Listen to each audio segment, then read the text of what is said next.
Bonjour à tous, ici Yann, j'espère que vous allez à merveille. Aujourd'hui, vidéo comment être sûr de votre personnalité. Le but aujourd'hui, c'est de faire en sorte que vous soyez sûr de votre archétype de personnalité pour faire en sorte que si vous devez recevoir des conseils par rapport à cette personnalité en question, c'est soit utile parce que le problème, si vous avez été mal typé et que vous recevez des conseils par rapport à votre personnalité, que vous soyez un ISTP, un INTJ, que sais-je, et que vous recevez simplement les conseils, et c'est pas les bons conseils, parce que vous n'avez pas la bonne personnalité, tout simplement, ce ne sera pas efficace. Ce sera à moitié efficace, voire même dangereux, ou pas du tout efficace. Donc, je fais cette vidéo pour éviter cet écueil. Avant de vous expliquer comment trouver et comment être sûr de votre archétype de personnalité, on va faire un petit peu le raisonnement inverse. Comment être sûr de votre côté de vous tromper. Alors pour vous tromper, c'est assez simple, c'est quelque chose que tout le monde a déjà fait, c'est un test en ligne de personnalité, donc notamment 16 personnalités, le test le plus répandu en France. Vous tapez juste 16 personnalités MBTI, vous avez votre test, et en l'espace de 15-20 minutes, vous avez votre personnalité. Qu'est-ce qui fait que c'est une mauvaise idée de faire un test en ligne, un test de personnalité? C'est une mauvaise idée, car en tant qu'humain, vous avez une grosse difficulté, on a une grosse difficulté, je m'inclus également dedans, à faire de l'introspection.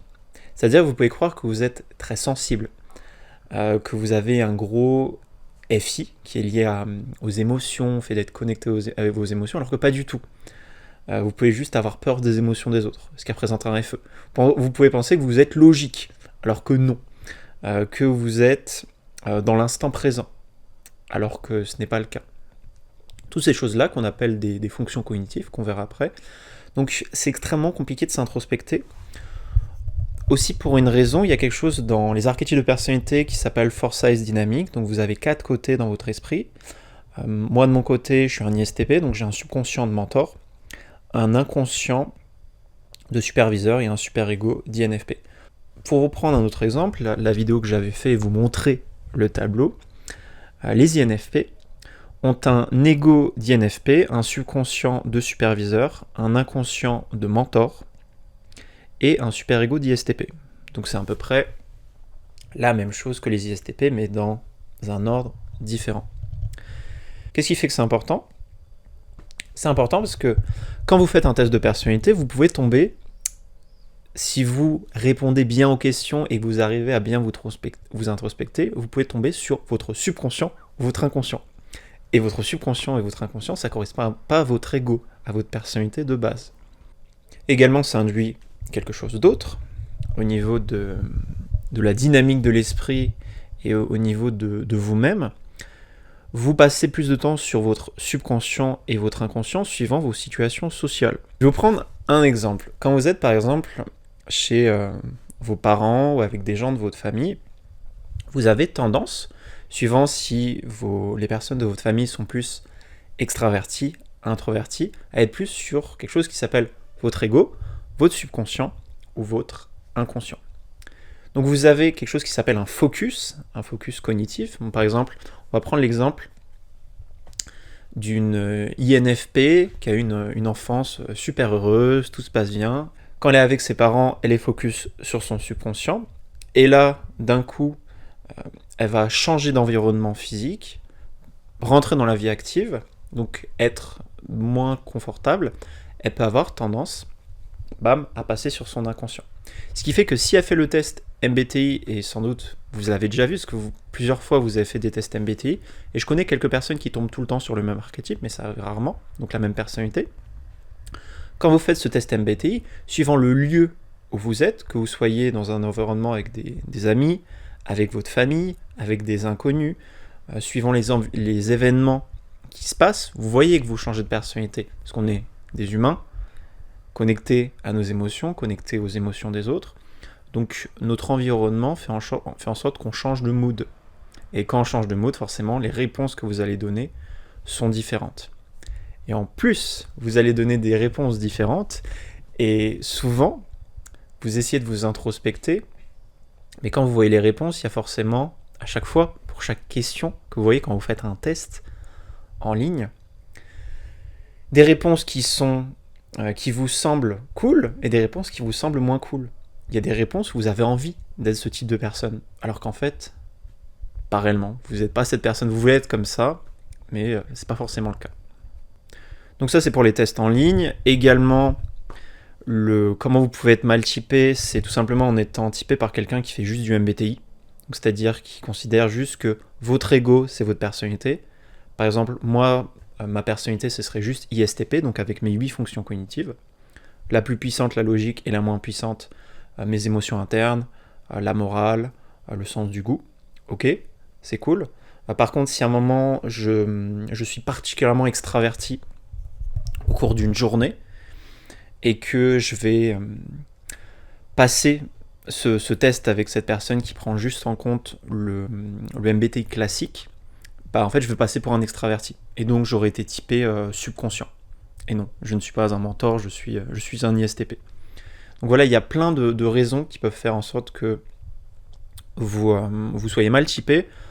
La première, c'est le fait de prendre un test et de s'auto-tester.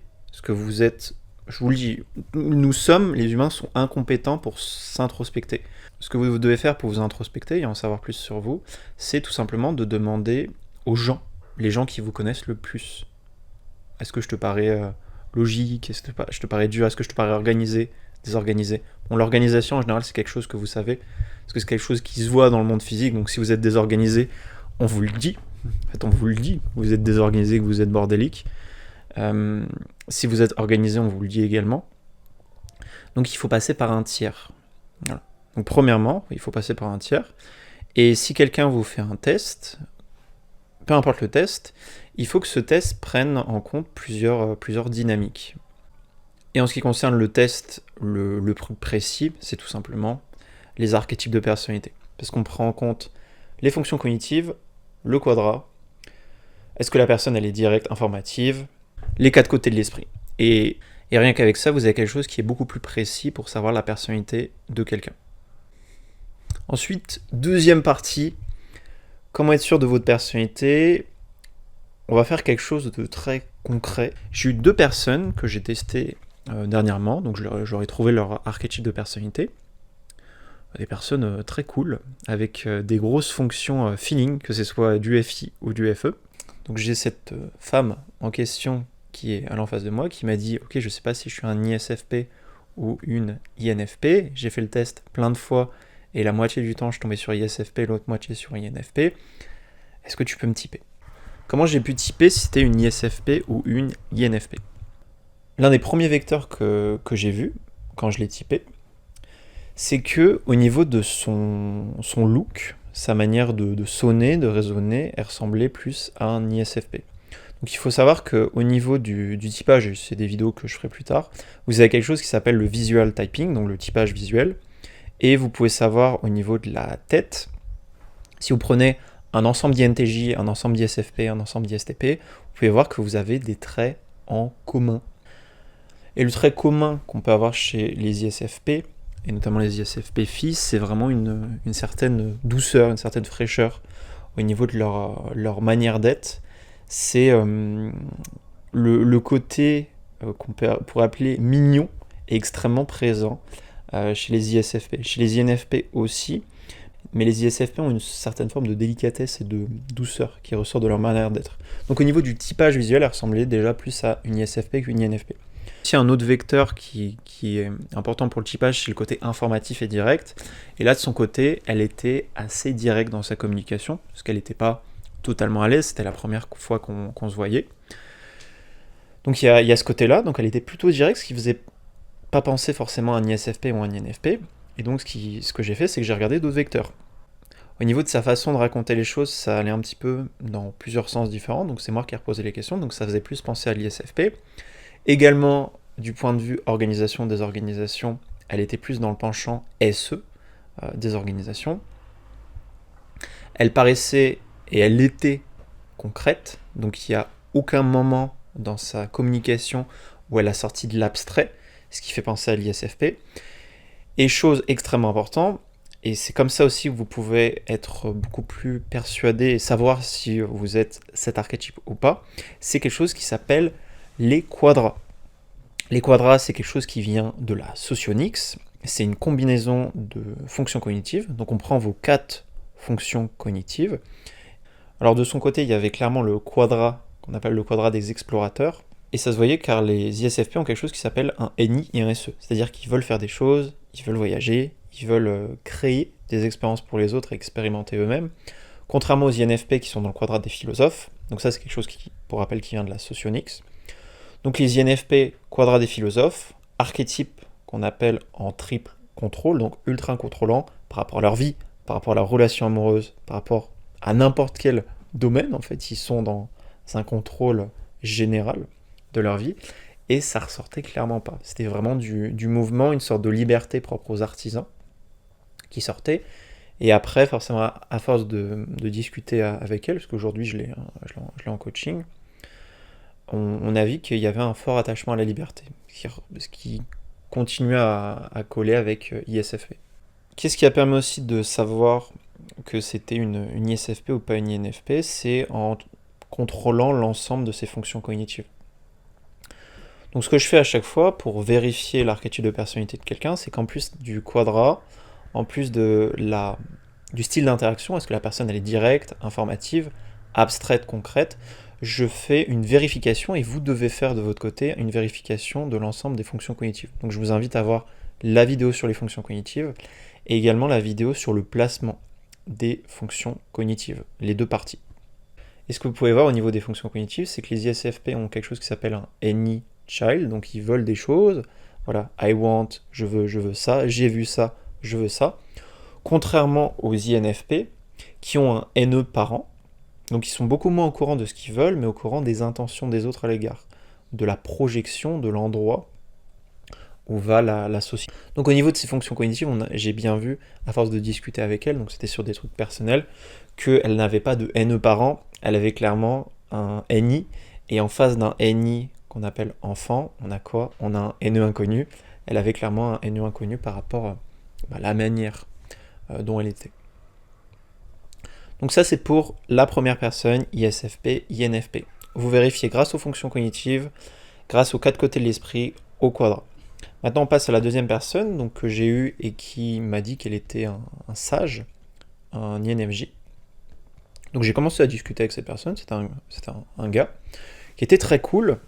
Quand je dis très cool, c'est un jugement par rapport à ses fonctions cognitives, donc il y avait un gros FE, la capacité au fait de se sentir bien. Donc gros FE, ce qui pourrait correspondre potentiellement à un sage. Néanmoins, de ce côté, j'utilise aussi quelque chose, un autre vecteur que vous pouvez mettre quand vous essayez de savoir si vous êtes cette personnalité ou pas, si les gens sont de cette personnalité, c'est le pourcentage de la population. Les sages, c'est 1,5% de la population. C'est un archétype qui est extrêmement rare. Donc avoir un sage en face de soi sur un typage, donc c'est mon boulot de faire des typages et de faire des coachings, donc évidemment j'ai tous les archétypes de personnalité, néanmoins c'est extrêmement rare. Donc j'avais ça. Aussi d'un point de vue typage visuel, la personne ne ressemblait pas du tout à un sage, elle ressemblait plus à un gardien. Donc premièrement, typage visuel. Ensuite, au niveau des fonctions cognitives, donc la personne raconte son histoire. J'ai pu voir qu'il n'y avait pas de NI, les sages ont des NI héros et cette personne ne transmettait pas un NI héros, ça transmettait plus du SI, du devoir, des sensations. Au niveau du quadra, c'était pas le quadra des Templiers, donc c'était une personne qui, quand elle parlait, était pas extrêmement, on va dire, directe dans sa communication. On était plutôt sur un style d'interaction indirect qui représente plus les croisés au niveau de sa manière d'être. Et au niveau des fonctions cognitives, j'ai pu observer du SI, du FE, du NE, ce qui m'a amené à la conclusion suivante: cette personne n'était pas un sage, mais un ISFJ. Donc voilà pour cette vidéo, ce que vous devez retenir pour être sûr de votre personnalité, c'est premièrement ne pas faire un test en ligne, secondement faire un test ou un typage avec quelqu'un qui se connaît, donc quelqu'un qui maîtrise les différents modèles de l'esprit. Si vous faites un typage et que cette personne ne maîtrise qu'un modèle, vous aurez quelque chose d'incomplet. Et vous avez fortement de chances que la personne se trompe, parce que vous pouvez être sur votre subconscient, votre inconscient, voire même la personne peut trouver un truc complètement différent. Donc ça, c'est pour les choses à éviter. Pour les choses à faire, vous devez vérifier le plus de patterns, de choses possibles. Est-ce que dans votre manière de communiquer, vous êtes direct? Est-ce que vous êtes informatif? Est-ce que vous êtes abstrait? Est-ce que vous êtes concret? Quel est votre quadra? Est-ce que c'est plus les explorateurs, les croisés, les philosophes, les templiers? Pour ça, je vous invite à voir la vidéo sur la compatibilité amoureuse. Aussi vos fonctions cognitives. Voilà, TI, SE, quelles sont vos fonctions cognitives dominantes?